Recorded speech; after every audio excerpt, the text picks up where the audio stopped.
ফলশ্রুতিতে হাজেরা আলাইসাল্লামের গর্ভে হজরত ইসমাইল আলাইসাল্লামের জন্ম হয়। হাজেরা মা হবার পর সারা আলাইসাল্লাম এর মা হবার ইচ্ছে জাগে, কিন্তু সে সময় সারা ও ইব্রাহিম আলাইসাল্লাম দুজনাই বৃদ্ধ ছিলেন। অতঃপর আল্লাহ তাআলা তাদের ইচ্ছা পূরণ করে সুসংবাদ পাঠিয়ে সারা আলাইসাল্লাম এর মা হবার কথা জানালেন।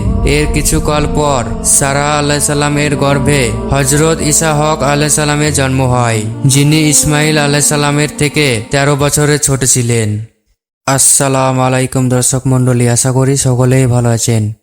হজরত ইব্রাহিম আলাইসাল্লাম ও বিবি সারা আলাইসাল্লাম এর চমকপ্রদ ঘটনা। একদা হজরত ইব্রাহিম আলাইসাল্লাম যখন নমরুদের অগ্নিকণ্ঠ থেকে সহি সালামতে বের হয়ে আসলেন, তখনও তার সম্প্রদায়ের লোকেরা ঈমান আনতে রাজি হলো না, বরং অস্বীকারতা জ্ঞাপন করল। তখন তিনি বললেন, আমি পৌত্তলিকতার স্থান ছেড়ে এমন জায়গায় চলে যাব যেখানে স্বাধীনভাবে আমার রবের ইবাদত করতে পারবো। সত্তর তিনি আমাকে এমন স্থানের পথ বলে দিবেন। সূরা সাফফাত আয়াত নম্বর 99। এরপর তিনি স্বীয় স্ত্রী হজরত সারা আলাইসাল্লামকে নিয়ে নমরুদের নির্যাতন থেকে বাঁচার জন্য বাবিল শহর থেকে শ্যাম দেশে হিজরতের উদ্দেশ্য বের হলেন। হজরত সারা আলাইসাল্লাম ছিলেন যুগের শ্রেষ্ঠ সুন্দরীদের একজন। এদিকে তৎকালীন সময়ে মিশরের বাদশাহ স্বভাবজাত ধর্ম ছিল যে কোনো সুন্দরী মহিলার ইজ্জত লণ্ড করা।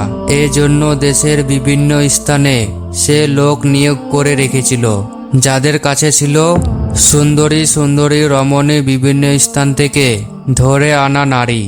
অতঃপর বাদশার কাছে পেশ করা সে যুগে সুন্দরী নমরুদের জন্য উক্ত বাদশার কবল থেকে রেহাই পাওয়া ছিল বড় দুরূহ ব্যাপার। পথ চলতে চলতে হজরত ইব্রাহিম আলাইসাল্লাম স্বীয় স্ত্রীকে নিয়ে যখন বাবিলের সীমান্ত পাড়ি দিয়ে মিশরের সীমান্তে প্রবেশ করলেন, তখনই মিশরের বাদশাহ সাদেফ বিন সাদেফ, মতান্তরে সেনান বিন ওলুয়ান অথবা উমর বিন ইমরুল কাইস এর বাহিনীতে হজরত ইব্রাহিম আলাইসাল্লাম এর কাছে হাজির হয়ে জিজ্ঞাসা করল, আপনার সঙ্গে এই মহিলাকে? হজরত ইব্রাহিম আলাইসাল্লাম শুনেছিলেন কোনো রমণীর সাথে তার আপন ভাই অথবা পিতা থাকলে তাকে ছিনিয়ে নেওয়া হয় না। তাই তিনি জবাব দিলেন, এ আমার বোন, অর্থাৎ ধর্মীয় বোন। এছাড়াও তিনি চাচাতো বোনকে বিবাহ করেছিলেন, সেদিক থেকেও বংশগত বোন। এ কথা বলেও হজরত ইব্রাহিম আলাইসাল্লাম রেহাই পেলেন না। শেষ পর্যন্ত তারা হজরত সারা আলাইসাল্লামকে ছিনিয়ে নিয়ে বাদশার হাতে অর্পণ করল। বাদশাহ এত সুন্দরী রমণী দেখে প্রায় হুঁশ হারিয়ে ফেলল এবং তখনই তাকে বেইজ্জতি করার জন্য শাহী মহিলার খাস কামরায় প্রবেশ করল। এদিকে স্ত্রী হাতছাড়া হয়ে যাওয়ার সাথে সাথে হজরত ইব্রাহিম আলাইসাল্লাম আল্লাহর শরণাপন্ন হয়ে নামাজে দাঁড়িয়ে গেলেন।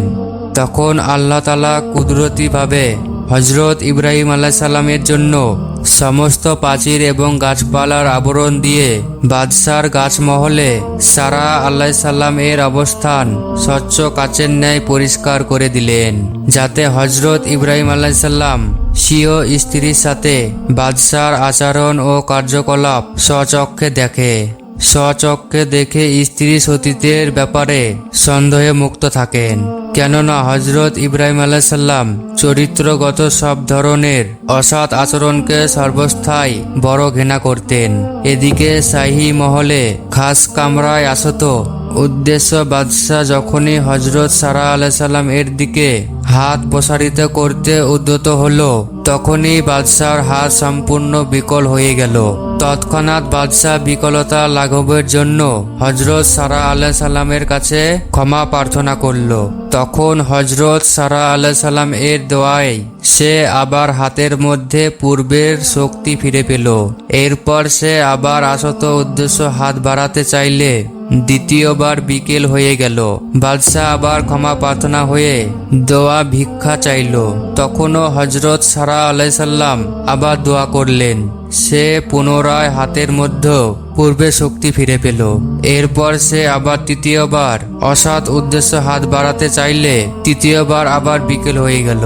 অতঃপর বাদশাহ এবার খুব কাকুতি মিনতি করে ক্ষমা চাইল এবং ওয়াদা করলো যে আর কখনো এমন কাজ করব না। তখন হযরত সারা আলাইসাল্লাম আবার দোয়া করলো। সে আবার হাতের মধ্যে পূর্বের শক্তি ফিরে পেল। বাদশাহ এবার পরাজিত চেহারায় কোনো রকমে কামরা থেকে বের হলো এবং দারোয়ানকে ডেকে বলল, তোমরা এটি কি নিয়ে এসেছো? এ তো মানুষ নয়, বরং জান্নাতের কোনো হুর। যাও, একে আজাদ করে দাও আর এর খেদমতের জন্য হাজেরা নামক বেদি দিয়ে দাও। অতঃপর তাকে বেদি দেওয়া হলো। হযরত সারা আলাইসাল্লাম ও হাজেরা উভয়ে যখন হযরত ইব্রাহিম আলাইসাল্লামের নিকট পৌঁছালেন, তখন তিনি নামাজে লিপ্ত ছিলেন। হাতের ইশারায় তিনি নামাজে হযরত সারা আলাইসাল্লামকে জিজ্ঞাসা করলেন, কি খবর? প্রিয় দর্শক, ওই শরিয়াতে নামাজের মধ্যে ইশারায় কোনো কিছু জিজ্ঞাসা করা জায়েজ ছিল। অতএব হযরত সারা আলাইসাল্লাম জবাব দিলেন, আল্লাহ তাআলা পাপিষ্ঠে চক্রান্ত নাশাত করে দিয়েছেন, আর হাজেরা নামক এই বেদি আমি উপহার পেয়েছি। এদিকে হযরত সারা আলাইসাল্লামের গর্ভে এই পর্যন্ত কোনো সন্তান হয়নি বলে তিনি নিজেকে বন্ধা মনে করতেন। তাই তিনি স্বামীর নিকট হাজেরা নামক বেদি পেশ করে আরজ করলেন, আপনি একে বিবাহ করুন, তাহলে হয়তো তার থেকে আপনার কোনো সন্তান হবে। অতঃপর হযরত ইব্রাহিম আলাইসাল্লাম তাকে আজাদ করে বিবাহ করলেন এবং এই বলে দোয়া করলেন, হে আমার রব, আমাকে এমন সন্তান দান করুন যে হবে সৎকর্মশীলদের থেকে একজন। সূরা সাফফাত আয়াত 100। ফলশ্রুতিতে হাজেরা আলাইসাল্লামের গর্ভে হযরত ইসমাইল আলাইসাল্লামের জন্ম হয়।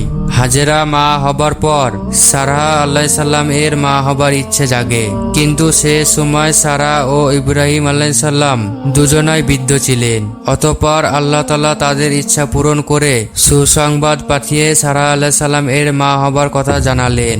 এর কিছুকাল পর সারা আলাইসাল্লাম এর গর্ভে হযরত ইসহাক আলাইসাল্লামের জন্ম হয়, যিনি ইসমাইল আলাইসাল্লামের থেকে 13 বছরের ছোট ছিলেন।